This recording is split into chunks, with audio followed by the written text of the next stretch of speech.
अभी फिलहाल एनएफओ का बाजार जो कि हमें गर्म दिख रहा है, क्या है इसका मतलब? इसका एक पॉजिटिव अगर फॉर्म हम समझें, फायदा समझे, तो वो क्या हो सकता है?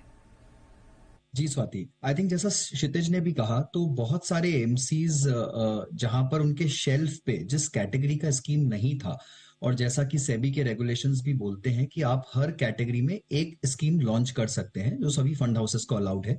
तो बहुत सारे फंड हाउसेस आप देखेंगे कि वो जहां जहां उनके पास में शेल्फ पर उस कैटेगरी में कोई स्कीम नहीं थी, वहां पर उन्होंने नए लॉन्चेस किए हैं। दूसरी बात जो आपने भी कही, कि बहुत सारी नई एएमसीज इस साल मार्केट में आई हैं। कुछ जैसे एनजे हो गया, सैमको हो गया, ग्रो हो गया, जीरोधा, बजाज फिनसर्व, तो बहुत सारी नई एएमसीज आई हैं। आज ही अभी इसी वीक यूनिफाई कैपिटल को भी एमसी लाइसेंस मिला है।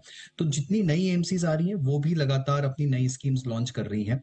तो वो भी बाजार में नई स्कीम्स लेकर आ रही हैं। हीलियोस कैपिटल अभी पिछले ही महीने अपना नया स्कीम लॉन्च किया था। तो एक तो मार्केट का रुझान है, मार्केट में बहुत जबरदस्त तेजी है, लोगों के रिटर्न्स बन रहे हैं, तो उसके चलते फंड हाउसेस भी नए स्कीम्स और नए ऑफर्स लेके आ रहे हैं। दूसरा, नए फंड हाउसेस आ रहे हैं। और तीसरा, जो एग्जिस्टिंग फंड हाउसेस हैं वो भी अपना एयूएम शोर अप करने के लिए, एयूएम को नया मॉपअप करने के लिए, जहां जहां उनके शेल्फ पे स्पेस है, जहां जहां जिस कैटेगरीज में उनके पास में स्कीम्स नहीं है, वो उन स्कीम्स को लॉन्च कर रहे हैं। तो तीनों ही फैक्टर मुझे लगता है कि मिलाकर एक अच्छा मिश्रण सा बन गया है, और मार्केट में इतने सारे एनएफओज आ रहे हैं। दूसरा, हमने देखा है कि इसमें काफी सारी ऐसी कैटेगरीज हैं जो बहुत प्रोमिनेंट नहीं थी। कुछ नई कैटेगरीज उभर के आई हैं, जैसे मल्टी एसेट कैटेगरी हो गई, इसमें बहुत सारे फंड हाउसेस ने फंड निकाले हैं।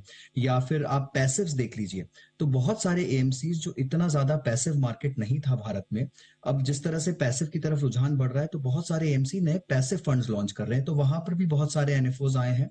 और सेक्टोरल फंड, ये तीसरी ऐसी कैटेगरी है जिसमें बहुत ज्यादा इन्वेस्टर्स का रुझान देखने को मिला है, और यहाँ पर भी बहुत सारे नए एनएफओज आए हैं। तो ओवरऑल ये कुछ ऐसी कैटेगरीज हैं जो ऑलरेडी मार्केट में इतनी अवेलेबल नहीं थी।